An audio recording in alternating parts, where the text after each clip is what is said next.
to another video. In today's video, I'm going to be showing you guys how to create this makeup look right here, and this one is actually called the Fox Eyes makeup trend, and I've been seeing it all over Instagram, so I wanted to do my own version of it. So here we are today. Mine came out super dramatic, but I really do love it. I think it's very pretty, very sultry, and it's just beautiful. I'm really excited for today's video. There's really nothing new that I'm using in today's video. I'm using all products that I already had in my collection. I also quickly wanted to mention to you guys that my camera did cut off, I believe, once I got to like the face makeup. So anything that you do not see me apply in the video will be linked down below in the description box. That way, if you guys are interested to know what exactly I was using, you guys can find it there. So that's pretty much everything I wanted to tell you. We're gonna get into the video. Before we jump in, please don't forget to give this video a huge thumbs up. Please don't forget to subscribe to my YouTube channel if you have not already.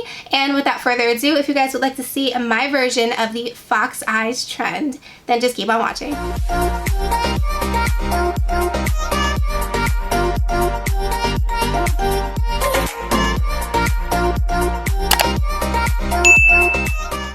We're going to jump into today's look. So I'm going to be using some Scotch tape, and I'm just going to apply it to the back of my hand first just to make sure it's not too sticky, because it will definitely tug on your skin. So then I'm going to go ahead and apply that on the outer corner. This is going to give us that really crisp line we're looking for. And of course, I'm going to be using the Soft Glam from Anastasia Beverly Hills. This palette is amazing, definitely a staple in everyone's collection. And the first shade I'm going to be using is the shade called Tempera. I'm going to use this shade on a flat shadow brush and just use this all over my lid, even on the brow bone, almost like a base. And then I'm going to go in with the shade Orange Soda, and I'm going to run this shade just on the outer corner of the eye. And of course, the tape is there, so you do not need to be super neat. You just don't want to bring it too high up. So next I'm going to go in with the shade called Burnt Orange, and this is going to give us a little bit more color. With this specific look, I did go from light to dark just because you want to make sure that everything is nice and blended. So really work your way up. And then I went in with the shade Sienna, and I did the exact same thing, except since this shade was super dark, I decided to actually do this with a flat definer brush instead. Pack this color on very close to the tape, and then I did take a small blending brush and started to diffuse that color, because that's the trick to this, you guys, is really just making sure everything is blended and diffused really nicely. So make sure you have a blending brush on hand. Then I'm going to take even a bigger brush and also blend the top of that line, because girl, you don't want any harsh lines.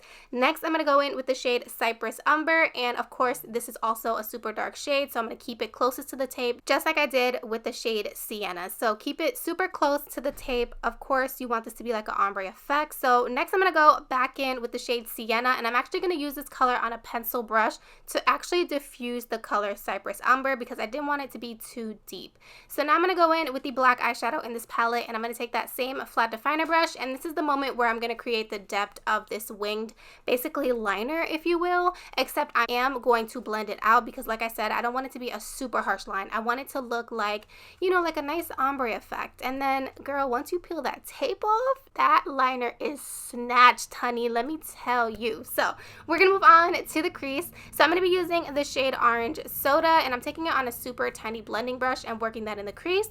Then I'm going to do the same thing with the shade Burnt Orange, and you guys of course can do this before you do the liner, but I actually did it after.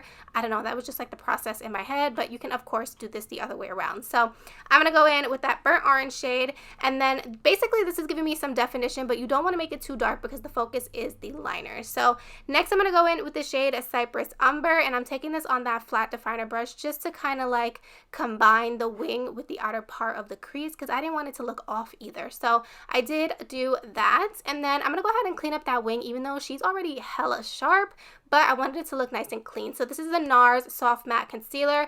Love this concealer. I use it for my brows all the time, and I'm basically just going to take a flat brush and just go ahead and clean up that line. That way it can look snatched. And then I'm going to go ahead and take a buffing brush. This one is from Real Techniques, and I'm just going to buff out that concealer. That way there's not a harsh line of concealer on our face. And that is basically, I'm going to go ahead and give myself a good coat of mascara. This one here is the KKW Beauty Mascara. It is bomb. I've been talking about it in every single video. It's just so amazing, and the formula on this is something like I've never tried before, so I love it. And then of course this look needs some falsies, so I'm actually using the BEBELLA Cosmetics falsies in the style SASHA, which is discontinued.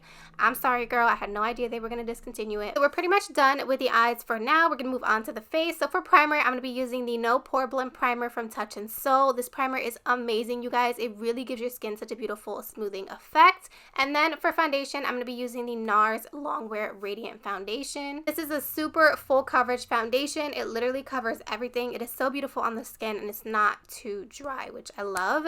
And then I'm going to be doing a little bit of cream contouring. I'm going to be using the Huda Beauty Tantour Cream Contour and Bronzing Cream. And I don't do this in any particular order, honestly. I just apply it with my beauty sponge in the areas where I want to be a little bronze. And then I'm going to be using this concealer from Makeup Revolution. This is the Conceal and Define Infinite Concealer. It is bomb. I love it. Such a great affordable concealer. And I'm just going to highlight everywhere I would like to highlight. And then I did set with my Laura Mercier translucent powder, which you guys do not see. So for bronzer, I'm going to be using this bronzer right here. It's from Morphe. I forget the name of this one, so I will link it down below for you guys like everything else. So we're going to move on to the lower lash line. I did go in with the Tarte Fake Awake eyeliner from my waterline, and then I'm going to go in with the shade Burnt Orange on a small fluffy brush, and I'm going to work this on the lower lash line. Then I'm going to go back in with the shade Sienna and do exactly the same thing. And then I'm also going to be taking the shade Cypress Umber just to give the eyes some nice definition and really tie together that outer corner to the outer end of that lower lash line. And then for the inner corner, I did take a little bit of eyeliner and just do that little flick, if you will. Like, I don't even know what this is called, but I basically just put some eyeliner in my inner corner to give it that sharp edge, put on some mascara, and the look was complete, you guys. I really hope you guys enjoyed today's video. I hope you found it useful and easy, and thank you guys so much for watching, and I will see you in my next video. Bye!